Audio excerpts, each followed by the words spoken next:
Di dalam Al-Baqarah ayat 155 dikatakan, saya mulai ngutip,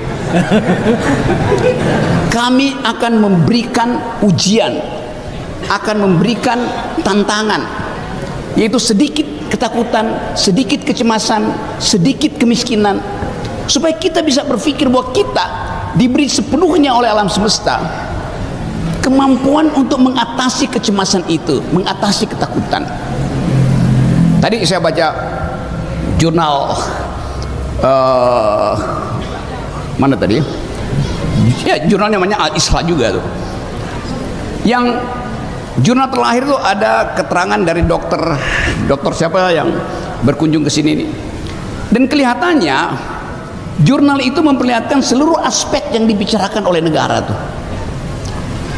soal riset, soal organisasi, soal kurikulum ada di situ. Walaupun dia tipis, tapi saya baca dalam 10 menit saya dapat seluruh informasi tentang pesantren ini. Bayangkan misalnya kalau setiap minggu istana keluarin semacam jurnal kecil itu untuk menerangkan kemajuan peradaban politik kita, kemajuan pendidikan kita. Tapi istana nggak punya data itu karena semua data buruk. Itu masalahnya ada di situ. Nah, saya menganggap sekali lagi bahwa di dalam persahabatan keberagaman itu ada hal yang bisa kita share sama-sama, yaitu keprihatinan terhadap keadaan dan harapan untuk memperbaikinya tuh. Quran adalah petunjuk. Petunjuk untuk apa? Semua ayat kitab suci adalah petunjuk yang harus dibaca dengan otak. Itu intinya, karena kita makhluk yang berpikir. Tentu petunjuk untuk paling nggak mengurangi kebatilan,